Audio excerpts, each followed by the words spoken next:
પુનરજી ભાવનગરમાં રહે છે પુનરજી ચાલો મળવા જઈએ અને ભાવનગરના થઈને હૈયું અરપી લઈએ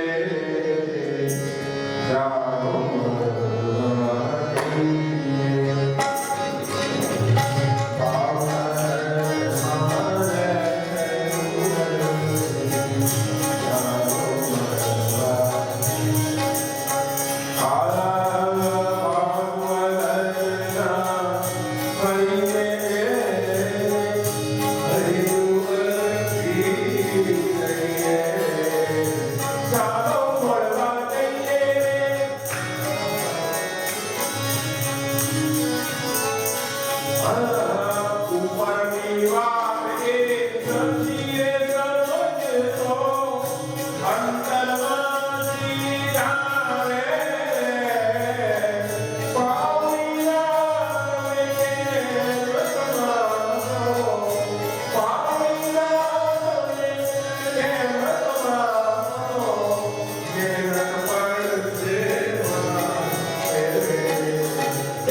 ભગવાન ભાવનગર માટે ઓલું નહીં ચાલે મારાથી ચાલે છે ચાલે ઓકે જલ્દી બધાની વાત જ્યાં ભાવ છે ત્યાં ભગવાન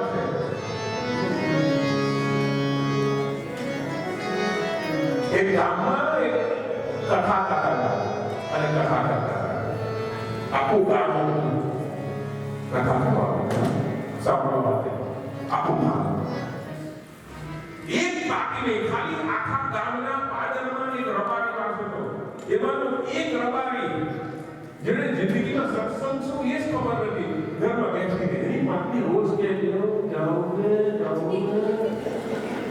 પણ ઘણા પરમાર્થ છે તમે ગમે એટલું કહો પણ એ માને સાતમો દિવસ છેલ્લો દિવસ ઉપર પેલી પત્નીએ કહ્યું કે જુઓ 6 દિવસ સુધી હું ગઈ છું અને મારે આજે કામ છે આજે મારી જગ્યા પર તમે જાઓ અને કથાકાર તમને જે કે સાંભળીને મને કહેજો આટલું કરો મેં મારી જિંદગીમાં તમારી પાસે કોઈ દિવસ કઈ માંગ્યું નથી અને કોઈ દિવસ નહીં અને આજે આ રવાને એમનું નામ ગોવિંદ શું નામ હતું ગોવિંદ આ ગોવિંદે એની પત્નીને કહ્યું કે ચાલ તું આજે એ માંગ્યું ને હું જાઉં છું અને કથામાં સાહેબ પકડે પગ લોકો બેઠા હતા હજારોની સંખ્યામાં અને આખો અંદર ગયો ને દૂર આટલા બધા મોટા બેઠા એ ઘરે કામ કરતો છે પડતો આવીને આગળ ગયો પહેલી ભરોડમાં આનો રાખી પડે નહીં પણ કથાકાર જે વાત કરે એ પહેલી વાર જે સત્સંગ સાંભળે ને અને એને જો જરા પણ રસ પડે ને ચોંકી જાય બેસી ગયો અને છેલ્લે સમાપન થયું. 7મો દિવસ છેલ્લો સમાપન થઈ ગયા. વિરામ લઈ અને મોટી વાર્તા આશીર્વાદ આપ્યા કે આ ગામ એટલું પવિત્ર છે અને આખી દુનિયાની અંદર ત્રણે ભુવનની અંદર ભગવાન પાત્ર તંત્ર સર્વત્ર બધી જગ્યા પર ભગવાનનો વાસ છે. અને મારો વિશ્વાસ એવો છે આ ગામની અંદર જે તળાવ છે એ તળાવની અંદર ભગવાન બેઠો છે. પણ એને જ મળે જે નાક બંધ કરીએ 10 મિનિટ અંદર પડી તેને મળે. એટલે ગામવાળાનો ખબર કે આ મહારાજ તો કે મહારાજ તો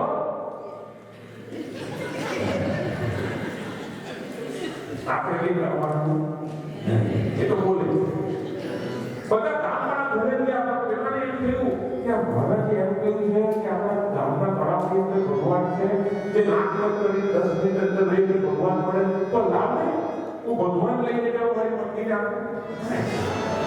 આવું બધા વિચાર કરે તમે એવું ઘરે જાઓ તો મારા પતિને કથા સંભળાવો અહીંયાથી આપણે ડાકોર જઈએ ને સુરતથી ડાકોરમાં શું વપરાય છે? ડાકોરમાં ઘોડા નથી વપરાતા, ડાકોરમાં રણછોડરાય વપરાય છે અને રણછોડરાયના કારણે ઘોડા વપરાય છે. પણ આપણે લઈએ ને તો ડાકોર જવાનું એમ જ કે પડી ગયા તો પેલા ગોવિંદે શું વિચાર કર્યો કે લાવ જઈ અને ભગવાનને લઈને મેરી પત્ની સાહેબ આ તો પડ્યું વિચાર થોડો કથા કાઢી થોડું શું બોલે અંદર ભગવાન નાક બંધ કરીને બેઠો અને ઉપર ભગવાનને ચિંતા થઈ ચાલો મરી ગયો તો મારી રિસ્પોન્સિબિલિટી કારણ કે મારો વિશ્વાસ નથી. એટલે ભગવાને લક્ષ્મીજીને પૂછ્યું શું કરું? પહેલા જાઓ એ તો બળી જાય કે ભગવાનને કયા રૂપમાં જાઓ? તે કે તમે ચતુર્ભુજધારી 4 ભુજ 4 ભાગ સાથે ચતુર્ભુજધારી આ કોઈ વાત છે તે પેલો 4 ભાગ લઈને ભગવાન સ્વયં ગયા અને પેલાની સામે આવીને આમ ભગવાન તે પેલા એના આગળ કોણ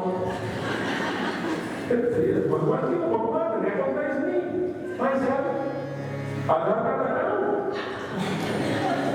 બનાવો આઈ હાવ એ લોકો કહે છે કે હું ભગવાન તમે છો એવું માનું કેમ? અમારા ગામની અંદર જે વેશભૂષા કરીને બહુ રૂપિયા આપે છે તે આવું શું કરે છે? આવા 4 છે તો ભગવાન કે કેવી રીતે કહું કે હું ભગવાન જાણે છું? હું નહીં માનું. તે ભગવાને પૂછ્યું કેવી રીતે માને? કે અમારા ગામમાં એક કથાકાર આવ્યા છે આજે જોયા જવાના છે એ જોઈએ એમ કે આ ભગવાન છે તો હું માનું. તે ભગવાન કે છે અરે ભોળા હું તારા ભોળા ભાવને કારણે તને પસંદ ન કરું છું. હું કોઈ દિવસ કથાકારને પસંદ થતો એટલે હું તમારે તમને બધું પસંદ થયેલા કે અમારે કયા કલાકારની કરવાનું એટલે તેની ગોઠવી છે. પણ જે ભગવાને કહ્યું કે ભાઈ તારા બોલવાને કારણે પેલો કંઈ માનું નહીં તમે ભગવાન જેવું નહીં માનું મારો કથાકાર જો કે તો ભગવાને આજે આ ભોળાના કારણે એ ગોળી પ્રમાણની સાથે કથાકારના ઉદાહરણ લાવ્યા કથાકાર પાણી અને જવાની તૈયારી કરતા હતા એવામાં ગોળી પ્રગટ થયો. ગોળી આખા શરીરે ભીરો ભીરો પાણીથી કથાકાર સમજી ગયા કે આજે જે વાત કરી એમ તળાવમાં થયો લાગે. એટલે પેલા ગોવિંદે જુઓ તો અમારી વાતમાં ઉભા છે એ ભગવાન છે આ ચોરીને કથાકાર કે મને દેખાતું મને કેવા છે ભગવાન? એટલે કથાકારને ખબર પડે કે નક્કી આ ભગવાનને લઈને આવે છે પણ મારા પાપને કારણે હજુ મને ભગવાનના દર્શન નથી થતા. એટલે કથાકારે ગોવિંદે કહ્યું કે તારી બાજુમાં પેલા ભગવાનને એમ કે જો તમે સાચા ભગવાન હો તો અત્યારે પ્રગટ થઈ અને મારા કથાકારને તમે દર્શન આપો તો જ હું માનું. અને આ ભોળાના કારણે આજે ભગવાન પ્રગટ થયા અને જેને દર્શનનો અધિકાર નહોતો તેને પણ ભોળાના કારણે ભાવના કારણે એને ભગવાને દર્શન આપવા પડ્યા. મૂળ વાત મારી એવી છે ભગવાન ભાવ મને મળે છે. તમારો શુદ્ધ ભાવ શુદ્ધ ભાવ દેખાવ બિલકુલ નહીં, શુદ્ધ ભાવ કહી શકે ટ્રાન્સફરન્સી જેટલી ભગવાનની સાથે રાખશો ને એટલું સુખી જીવન. સુખીનો અર્થ the definition of happiness is there, transparency. જેટલી ટ્રાન્સપરન્સી છે ભગવાન હનુમાનજી આજે માતાજીને કહ્યું કે ભગવાન ક્યાં રહે છે, ત્યારે કહ્યું છે કે ભગવાનને પ્રાપ્ત કરવા તો ગુરુ પાસે જવું પડશે, અભ્યાસ કરવો પડશે. તો કે છે કે સાહેબ ગુરુ પાસે જાઓ, વિદ્યાભ્યાસ કરવા માટે થઈને નિરાશ થઈ ગયેલી માતા કોણ? હનુમાનજી. એટલે કેસરીજીએ એક દિવસ પૂછ્યું, બેટા તું કેમ નિરાશ છે? અને ત્યારે કહ્યું કે મારે ગુરુ કરવા છે, મારે ભગવાનને પ્રાપ્ત કરવું છે. કહ્યું છે કે ગુરુ કરવા હોય, ભગવાન કરવા હોય તો પહેલા મારે તને એક રીતે સિદ્ધ કરવો પડે. કેવી રીતે સિદ્ધ થાય? કે છે તને ઉપનયન સંસ્કાર આપવામાં આવે, તને જનોઈ બદલવામાં આવે તો ખૂબ લાયક થાય. જનોઈ શું છે? ઉપનયન શું છે? એના લક્ષણો શું છે? જનોઈ મળવાથી શું થાય? જનોઈ એક પ્રકારનું બંધન છે. જે જનોઈ ધારણ કરે એ બહુ ખુશ થવાની વાત નથી, કારણ કે અમુક પ્રકારના ચોક્કસ સર્ટિન પ્રમાઇસીસમાં આવ્યા. જનોઈ ધારણ કરવાનો અધિકાર છે, અને એ અધિકારી જેટલા છે એ અધિકારીને એની સાથે પ્રમાઇસીસ લાગી જાય. હવે તરફથી આ થાય, આ થાય, આ નહીં થાય. જ્યારે શૌચ ક્રિયા કરવા માટે થાય, એટલે કે વોશરૂમમાં આ સીધે સીધું, ત્યારે પણ હાથથી જલોઈને સ્પર્શ નહીં કરી શકાય. અને ગેસમાં એટલા માટે કાન ઉપર જલોઈને લીમથી વાળી દેવામાં આવે. સ્મશાન જઈને આવે તે અપવિત્ર થાય, એટલે જલોઈ બદલવી પડે. બહુ પ્રકારના નિયમ છે. અને જલોઈ ધારણ કરવા પછી ચોક્કસ પ્રકારના ભગવાનની સાથેનો સંબંધ જે છે એ ઘણો એટલા માટે થાય છે કે જલોઈ ધારણ કરવાથી મા બાપ બદલાઈ જાય છે. જેટલા જલોઈ ધારણ કરે કે મા ગાયત્રી બને અને પિતા નારાયણ બને છે. અને આ બે જે બદલાઈ જાય છે તો હનુમાનજીને જલોઈ આપવાની વિધિ અને ભગવાન પવનદેવ જે હતા એ ભગવાન પવનદેવે હનુમાનજીને જલોઈ આપવાની વિધિનું ઉપનયન સંસ્કારનો એક પ્રકારનો જોરદાર ઉત્સવ કરવામાં આવ્યો. અને એ જ ઉત્સવ આજે આપણે ધરતીપાત કરીશું. આવો પ્રેમ અને શ્રદ્ધાથી શ્રી હનુમાનજીની જલોઈનો ઉત્સવ આપણે માણીએ. હરે રામ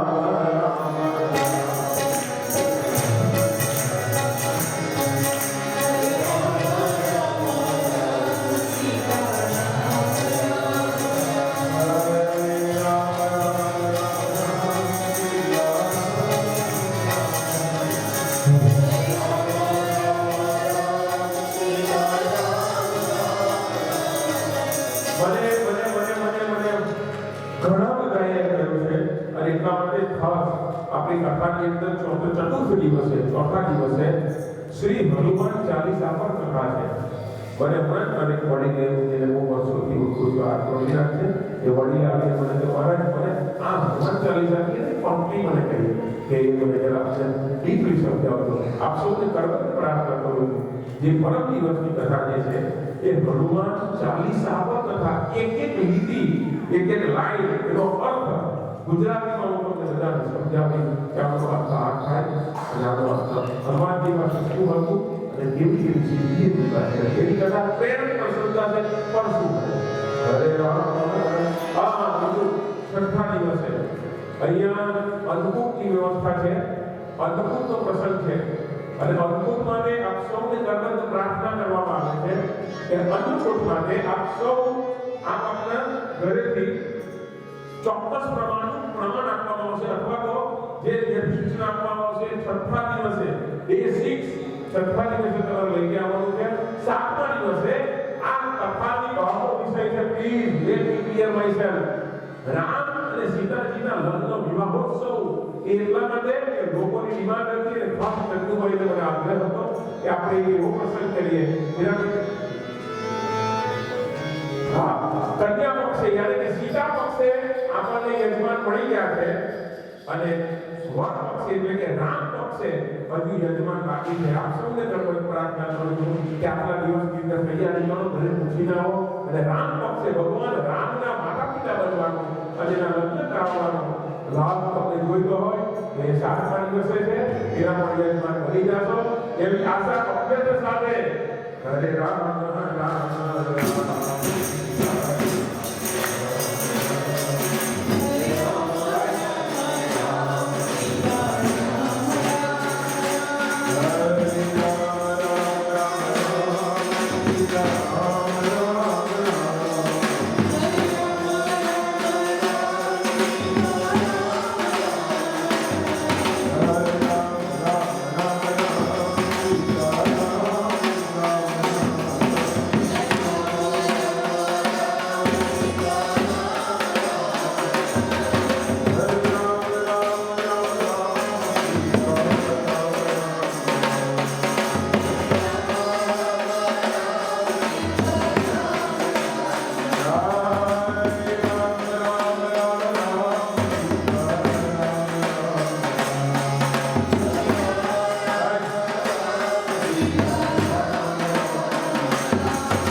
આજે આપણે યજ્ઞોપવિત સંસ્કાર કરવા માટે જઈ રહ્યા છે.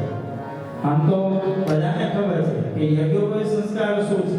એની પહેલા આમ તો આપણા શાસ્ત્રમાં 16 સંસ્કાર કહ્યા છે જે બધાને એ કરવા જોઈએ. એમાં ખાસ કરીને જ્યારે વિદ્યુત પ્રાપ્ત કરે બ્રાહ્મણ હોય એને તો બધા જ કરવા જોઈએ. જેવી રીતના સૌથી પહેલા શું તો કે ગર્ભાધાન. જ્યારે ગર્ભાધાન થાય પહેલો એક સંસ્કાર એ પણ છે. એના પછી આવે છે પૌંસવાન પ્રયોગ સંસ્કાર. એ પણ એક વિધિ આવે કે જ્યારે બાળક પેટની અંદર હોય ત્યારે સુરક્ષિત રહે અને એને વિઘ્ન માટે હોય કંઈ પણ ના એના માટે. ત્યાર પછી આપણે કરીએ સીમંત સંસ્કાર જેને આપણે ગુજરાતીમાં ખોળો ભરવાનું કહીએ. આ પણ 16 સંસ્કારના એક ક્રમ છે. ત્યારબાદ જાતકર્મમાં પણ સંસ્કાર આવે, ષષ્ઠી પૂજન વિધિ આવે. એ પણ એક સંસ્કાર છે કે જ્યારે એનો જન્મ થાય એ પહેલા ષષ્ઠી પૂર્તિ કરવામાં આવે. ત્યાર પછી એનો જ્યારે જન્મ વગેરે થઈ ગયો, ષષ્ઠી પૂર્તિ થઈ ગઈ, ત્યાર પછી આવે દોલારોહણ. એટલે જે વડીલો છે બધાને ખબર છે કે પલ્લામાં એટલે કે જ્યારે ઘોડિયામાં સોડાવીએ એટલે સૌથી પહેલા ત્યારની પણ એક વિધિ આવે. અત્યારે આપણે એ કરતા નથી, સીધા સોડાવી દઈએ. એમાં પણ મુહૂર્ત જોડાવાનું આવે, તિથિ નક્ષત્ર જોઈને સૌથી પહેલા એમાં દોલારોહણ કરવામાં આવે. ત્યારબાદ દુગ્ધપાન. બાળકને દુગ્ધપાન કરાવવાનું એટલે કે માતાનો તો જન્મ હોય ત્યારથી પીવે, પણ બાળનું જે પીવડાવવાનું આવે એના માટે પણ બધું સંસ્કાર કરવામાં આવે. ત્યાર પછી આવે નામકરણ સંસ્કાર જેને આપણે નામ પાડીએ. એ પણ વિધિસર આવે. અત્યારે તો ફઈએ કહી દીધું આ નામ એટલે રાખી દઈએ આપણે, પણ ફઈ પાસે પાડવાનું આવે, પણ એનો પણ આખી વિધિ આવે. ત્યારબાદ આવે નિષ્કરણ સંસ્કાર એટલે નામકરણ બધું થઈ ગયું પછી એના આવે. અને પછી અન્નદાન સંસ્કાર એનો અન્નપ્રાશન જે આપણે કરીએ છીએ એ પણ સંસ્કારમાં આવે. કર્ણવેદ પીધવાના એ પણ એક સંસ્કાર છે. પછી એના 12 વર્ષ જ્યારે સવા વર્ષનું થઈ જાય ત્યારે 16 સંસ્કારમાં આવે છે. પછી વિદ્યા હવે ક્યારે પ્રાપ્ત થાય એના માટે આવે છે ઉપનયન સંસ્કાર. એટલે ખાસ કરીને બ્રાહ્મણને જ્યાં સુધી ઉપનયન સંસ્કાર ન થયા હોય ત્યાં સુધી એને યજ્ઞ કરવાનો, પૂજા કરવાનો કોઈ પણ અધિકાર પ્રાપ્ત નથી થતો. એવું કહેવાય છે કે જ્યારે એને યજ્ઞોપવિત સંસ્કાર થઈ જાય ત્યારે પછી એને દ્વિજત્વ પ્રાપ્ત થાય. દ્વિજત્વ એટલે પછી એ વિદ્યારંભ કરવા માટે જઈ રહ્યા છે. આ તો આપણે હનુમાનજી સ્વરૂપ બંને બાળકો છે એની આપણે વિધિ કરશું જે રીતના બ્રાહ્મણને યજ્ઞોપવિત હોય, પણ આ બાળકને હનુમાનજીના સ્વરૂપે આપણે માનીને યજ્ઞોપવિત કરીએ એટલે વાંધો ના આવે. અને ત્યાર લાસ્ટમાં આવે વિવાહ સંસ્કાર. આવી રીતના 16 પ્રકારના સંસ્કાર હોય છે. હવે યજ્ઞોપવિત સંસ્કારમાં શું હોય કે જ્યારે જનોઈ દેવાય એમાં જેવી રીતના વિવાહમાં જેવી રીતના બધી વિધિઓ એ જ પ્રમાણે હોય. આમાં ખાલી એટલો જ ફરક હોય કે ખાલી 4 ફેરાના હોય અને દુલ્હન ના આવે. બાકી હોમ યજ્ઞ બધું જ આવે. અને પછી જેમ આપણે લોક રિવાજ પ્રમાણે કરીએ યજ્ઞોપવિત સંસ્કાર થાય પછી બાળક ભિક્ષા લેવા જાય, એની માતા પાસે જાય, આજુબાજુમાં બધા પાસે જાય ને ત્યાં જઈને કે ભવતી ભિક્ષા દે. એ ભિક્ષા શા માટે? એ ભિક્ષા લઈ અને પછી પહેલા જમાનામાં એવું હતું, અત્યારે તો સામે સ્કૂલ હોય જાય. પહેલા તો જાતા આશ્રમમાં ભણવા માટે, જંગલોમાં ભણવા જતા. એટલે માતા પાસેથી ભિક્ષા લઈ અને જ્યાં સુધી ડિગ્રી પૂરી ન થાય, અભ્યાસ પૂર્ણ ન થાય ત્યાં સુધી આશ્રમમાં જ ભણતા. 7 વર્ષ 8 વર્ષ જેટલા વર્ષ રહેવાનું હોય. એટલે આપણે પણ એ ક્રમ મુજબ જ છે કે આજે આપણે આ એક સંસ્કાર છે જે યજ્ઞોપવિત સંસ્કાર કરશું. ત્યારબાદ જેવી રીતના હનુમાનજી જ્યારે ભણવા જઈ ગયો એવી ભાવથી આપણે એમને પછી આપણે માતા પાસે એટલે કે બધા પાસે એમને પણ મોકલશું કે બધા પાસેથી જ્યારે લઈ અને પછી એમને આપણે જે ભણવા જોડતા હોય એવી જ રીતના એવું કહેવાય છે કે મામા હોય. અત્યારે તો લોક રિવાજ પ્રમાણે તો બસ લોકોપચાર ખાલી ઉભા રહીને મામા ખભે ચડીને લઈ આવે. પણ ત્યારે એવું હતું કે આશ્રમમાં મોકલવાનું હોય એટલે મામા એને ગોતવા માટે જાય, એને ગોતીને ખંભે બેસાડીને ઘરે લઈ આવે, પછી એને આશ્રમમાં મૂકવા જતા મામા ખંભે લઈને. એ ભાવ હોય છે એ પાછળ. એટલે ભિક્ષા લેવા માટે તમારી પાસે પણ આવશે. જ્યારે બાળક આવે ત્યારે જે પણ તમારે એને ભિક્ષા આપવી હોય એ પણ તમે આપી શકો. એ આવીને કહેશે ભવતે ભિક્ષાન દેવી કરવાની. તો અત્યારે આપણે પૂજન વિધિ શરૂ કરીએ. અથ પવિત્રીકરણમ અપવિત્ર પવિત્રો વા સર્વા વસ્તંગલો વિવા યહ સ્મરે પુંડરીકાક્ષ શવાય